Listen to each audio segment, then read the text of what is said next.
The sun casts light on things, and through that light, it is possible to see. The purpose of light is to see.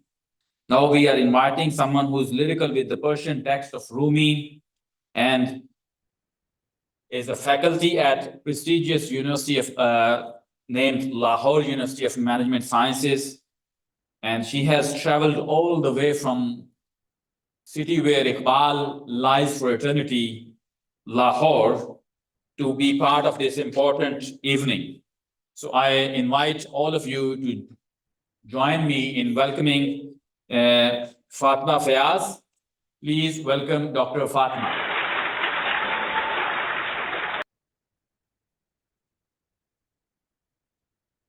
Thank you very much. Let me begin with the verse of Iqbal. Can we have the first slide, please? All right. So Iqbal writes in one of his ghazals, ما از خدای گم شده M O به جستجوست چون ما نیازمند و گرفتار آرزوست. God has lost our sight, and he now seeks us. Like us, he desires to see us, he longs for us. तो क्या हम खुदा की बनाई इस जमीन पर इतने अजनबी हो गए हैं कि अब खुदा भी हमें नहीं पहचानता? Have we become so alien? Have we deviated so much from our path that God is not recognized? और चलिए खुदा की बात तो हम एक जगह रख देते हैं. Do we recognize ourselves? What does it mean to be human in this age? In the age of technological advancement, in the age of the rise of AI? Thank you. So I was saying, what does it mean to be human in an age of technology, with the rise of AI? When most of the tasks that previously were exclusive to human mind, now it can be performed by an intelligent machine. So how do I fit in the society as a human now? How my work as a human is assessed? Is it just by the fact that I have emotions? Now, before we get to the answers, before we try to explore the answers of these perplexing questions, let me tell you a story. A story told by an unparalleled storyteller. A story told by a master of hearts, a master of minds, a master of beings. Maulana Jalaluddin Rumi Balkhi. एक शायर, एक सूफी, एक मुफक्किर, एक दानिश्वर, एक आशिक और एक माशूक. मेरी आवाज आ रही है सबको पीछे?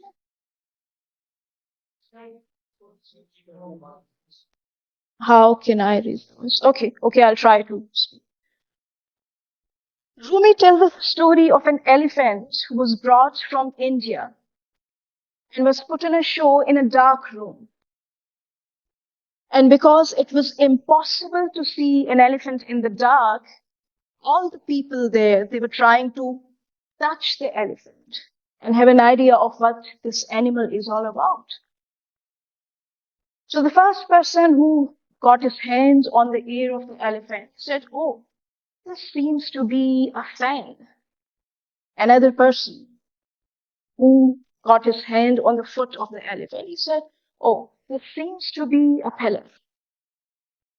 And another person who got his hand on the trunk, he said, seems to be a drain pipe. Now Rumi concludes that only if they had a candle in their hand, their perception would not have differed.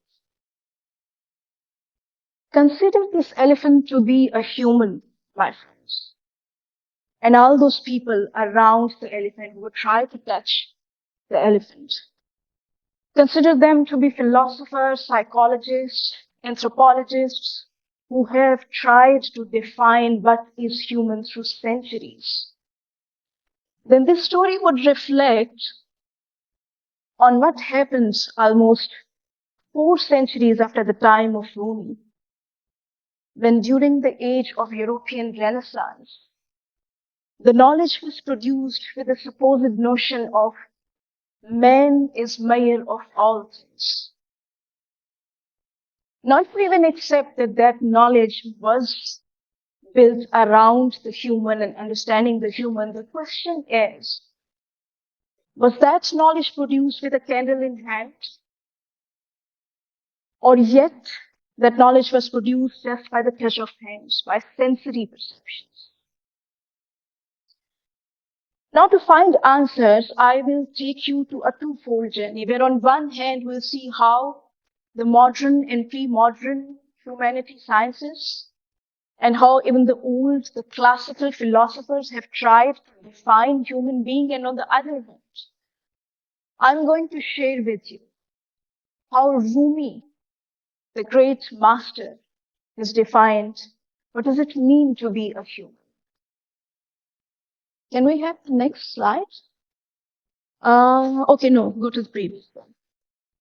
So I will read out one definition of what is human.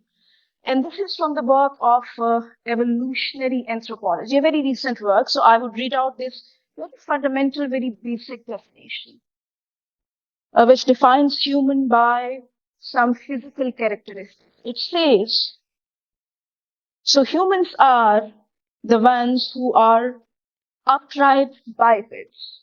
यानी एक ऐसा जानवर है जो दो टांगों पर खड़ा हो सकता है, with nimble hands, big brains, short faces, with pallid and protruding fat teeth. So basically, this definition of what is a human implies that we fundamentally, primarily belong to the animal kind. And the only thing that make us differ, only to a degree, not in kind, remember, that make us differ to some degree from other animals, is the fact that we can stand on 2 feet and we have big brains. And that is why we can control the nature, because हमारे दोनों हाथ free हैं, right?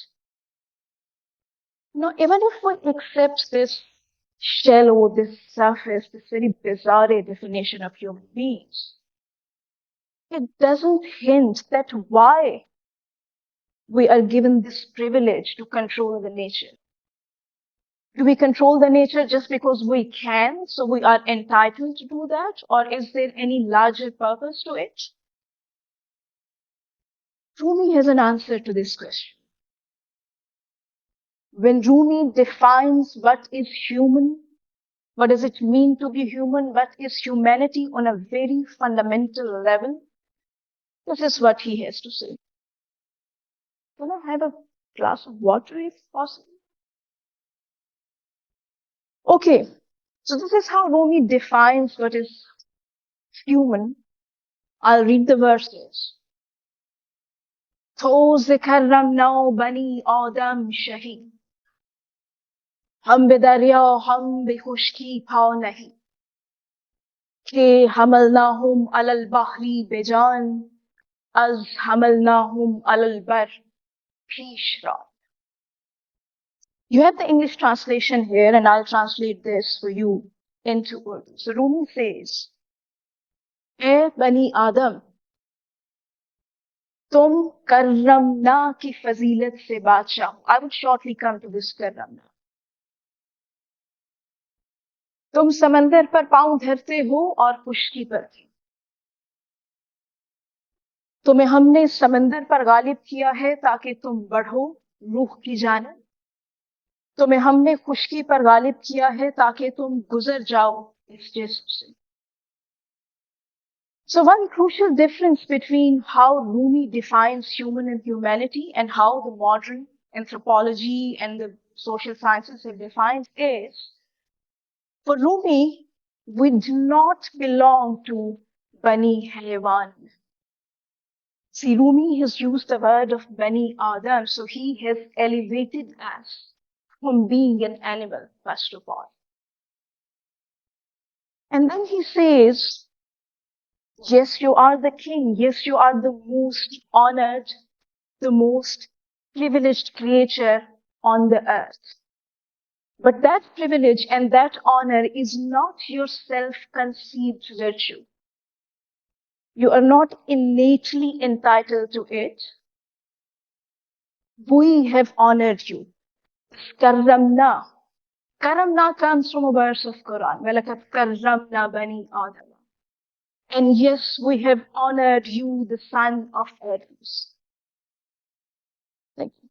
So Rumi's definition of humanity and the human inherently acknowledges the creator. No definition of human or humanity for Rumi can be completed without acknowledging that who created us as the most magnificent creature on earth.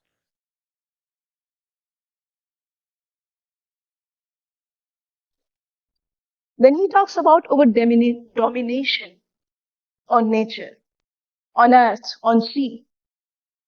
But he gives that a larger purpose. Because he says that yes, you have been given domination on the earth, on the body, on the material, on the phenomena, so that you move beyond the phenomena, that you move beyond the body, that you transcend the material. And you go towards the ocean, the sea of the soul. For Rumi and in the whole mystical tradition, the ocean, the sea represents the soul and the divine.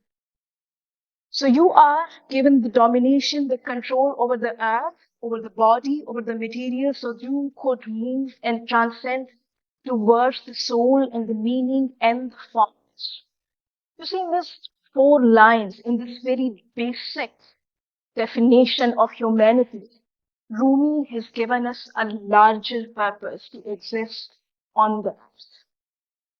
Now I'll come back to the definition of human and humanity in the modern anthropology and social sciences. In the modern sciences, they go a little beyond the physicality, a little beyond the material. They move towards the mind. And the human beings are then defined as Homo sapiens, the wise man. No, we can still go to the previous. And that definition of human as Homo sapien, the wise man, is still rooted in the classical idea of Aristotle, who had said that human is a rational animal, but still a rational animal. Which means that what sets humans apart from the animals is his ability to think rationally and then put those thoughts into the words to be able to engage with other people. So speech is your most distinguished quality as a human, according to Aristotle. Rumi, in contrast, in absolute contrast to Aristotle, Rumi is the only poet in the whole tradition of the poetry in any language of the world. He is the only poet whose pen name is silence. And Rumi's answer to this whole Aristotelian idea of speech as the most distinguished quality of the human beings, Rumi's answer to that is a single word, and that word is silence. Look at this verse. Can we move? Rumi says, آدمی مخفی است در زیر زبان N زبان پرده است بر درگاه جان इंसान अपनी जुबान के नीचे छुपा हुआ है ये जुबान ही तो तुम्हें और तुम्हारी हकीकत में सबसे बड़ा पर्दा है इसको हटा दो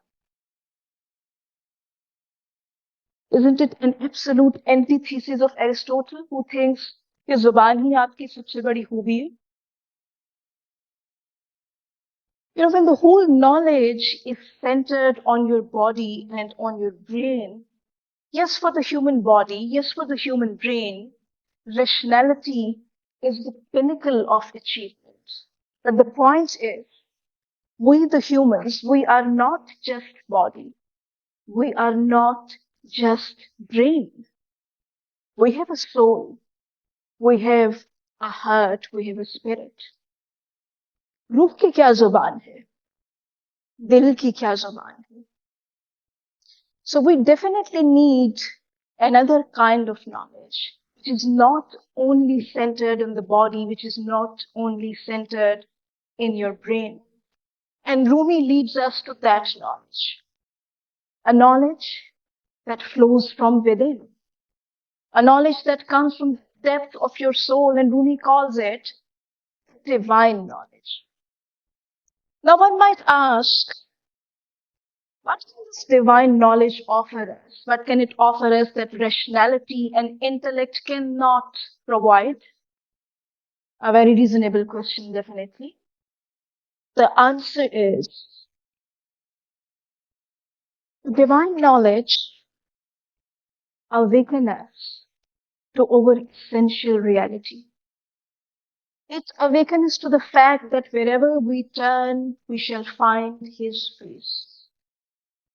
It awakens us to the reality that nothing in this universe exists independently but the divine, and all of us exist in relation with that divine. That our essential reality is beyond our body, it is beyond our brain. And it is not possible for the rationality to comprehend that essential reality. Coming back to the rationality and coming back to the how humans are defined in the modern sciences. So when rationality reaches its pinnacle, the Homo sapien, the wise man, becomes Homo economicus. Next, please. Next slide. The very popular 18th century Scottish economist and philosopher. He is also termed as the father of economics and capitalism. And this is how he defines human beings. Humans are naturally inclined to engage in actions that enable them to secure the greatest quantity of necessities, conveniences, luxuries, the least amount of labor necessary to achieve those ends. So, according to him, this guy, we are naturally inclined towards earning the luxuries for our body. And surely Adam Smith did not consider human beings beyond the body and beyond the material. So, according to this model of humanity, the more luxuries I have, the more smarter is my phone, the more numbers of car I have, the more numbers of houses I have, the more my bank's balance is, the more valuable human I am. That is the whole idea of Homo economics. And for Rumi, the human achievement, the human development is not related to the idea of what I have. It is about who I am. The closer I get to who I am, the closer I get to what is my essential reality, the more human I am. So, Rumi, for instance, how would Rumi assess my self-awareness? If there is no scale to quantify my humanity like the modern sciences, where there are numbers for everything, there are even numbers to quantify your emotions. Even my education would be quantified. The more degrees I have, the more educated I am. But in absence of numbers and in absence of these scales, how would Rumi assess how much human I am? how self-aware I am. Rumi has a very simple formula.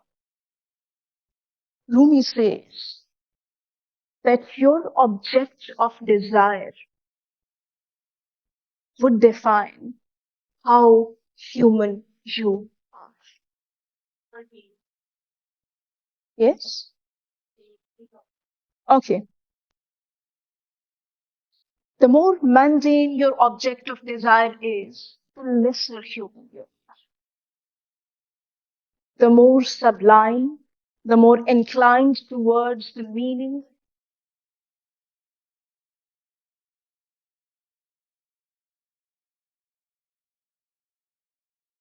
It's not right. Hello? Hello? Okay, okay. Sorry, so I'm holding it as a mic. Very sorry. Okay. Just read this Rubai of Rumi. Can we go to next? Yeah, one of my favorite ones. Rumi says, "Gerdar havase lokmaye nauni, nauni. Gerdar talabe gohare kauni, kauni. N نقطه رمز گر تو بدانی دانی هر چیز که در جستن آنی آنی." तो अगर तुम अपनी जिंदगी में रोटी के एक टुकड़े की तलाश में हो, and that piece of bread obviously represents all the material and shallow desires that we have. So if all you seek is a piece of bread, then my friend, you are that piece of bread. And if what you seek is a precious gem, and that gem obviously represents your soul, your divine aspect in the darkness of the body, in the mind of the body, if you are seeking that, then you yourself is a gem. और अगर तुम ये राज समझ लोगे तो तुम जान लोगे that you are what you seek. Your object of desire define you as a human. Now the last question that I would like to discuss here is, if not piece of bread, and let's go beyond even the gem and the mind, what should be our desirable object, the object of desire? Rumi answers that in one of his very iconic ghazals from Diwan-e Shams. Can we please? I hope my friend from Iran has read this ghazal. Rumi says, هر نفس آواز عشق می رسد از چپ و راست ما به فلک می رویم عزم تماشاگر است ما به فلک بوده ایم یار ملک بوده ایم باز همانجا رویم جمله که آن شهر ماست خود ز فلک برتریم و از ملک افزونتریم زین دو چرا نگذریم منزل ما کبریاست. Every moment the voice of love is coming from left and right, we are bound for heaven. Who has a mind of sightseeing? We have been in heaven. We have been friends of the angels. To there let us return, for that is our country. We are even higher than heaven and more than angels. Why pass we not beyond these both? Our goal is majesty supreme. So you see, for Rumi, the idea and the journey of human development is not linear as opposed to the modern sciences. Because according to the modern evolutionary and anthropology and social sciences, the idea of the journey of human being, the development of the humans is linear. And why is that linear? You see, whatever the origin of humans, of humanity is, whatever the idea of origin of humanity is in the modern sciences, be it the Big Bang, for instance, or let us go to the immediate ancestors of the humans according to Darwin, the apes. If that is your origin as a mankind, as the mankind, then the farther you move from your origin, the more developed you are. You have to move away from your origin to be called developed, am I right? If the whole journey is linear. But for Rumi, the idea of human development, the journey of human development is not linear, it is vertical. Or we may say more profoundly, it is cyclic. Because our origin, our unity with the divine, where we were before coming to this material world, that was the purest and the highest form of our world developed. We have to go towards the origin. We don't have to move away from the origin. So it is a vertical journey or it is a cyclic journey. And we as humans on this horizontal plane of earth, we reflect the vertical dimension of ourselves. We reflect on the reality, on that absolute reality of which we are a manifestation. And the closer we are to that reality, the closer we are to that origin, the more developed we are. And what force can lead us to this development, to this origin? What force can lead us to embrace our origin? For Rumi, that is not rationality. There's only one force that can lead you to that, and that force is love and passion. Can we see the next slide? Oh, so Rumi says, जिसमें how की, sorry, can I just read it from the, yeah. Rumi says, जिसमें हौकस इश्क पर अफलाक شد कोख तर रक्स आमद و चालाक شد. ये इश्क है जो इंसान को अफलाक तक ले जाता है. ये इश्क है जो आपको आपके जिस्म से आगे ले जाता है. ये इश्क है जो एक साकिन पहाड़ को रक्षा करता है. So here, like this cyclic journey of the human development, I would take you back to the story through which I started my talk, the story of the elephant in the dark. Now you have to decide who holds the candle in the hand and who is still trying to have the idea of this animal through the blind touch of the palms. I'll leave you with this question and with this verse of Rumi, the final verse. Rumi says, آفتابا باد شو تو قبله و ایمان شب پرستی و خفاشی میکنی. اے آفتاب تجھ جیسے قبلے اور تجھ جیسے امام کے حکم ہم بضد ہیں کہ ہم نے رات کی ہی پرستش کی. ہماری ضد ہے کہ ہم نے چمگادڑ ہی کے راستے پر چلنا. Thank you very much.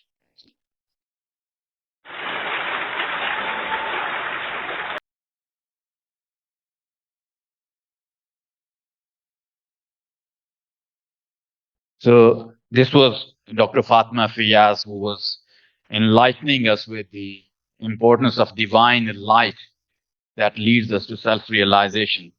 अपने मन में डूबकर पा जा सुराग जिंदगी. Can I request, ladies and gentlemen, to put your hands together once again for this enlightening talk by Dr. Fatima Fayyaz?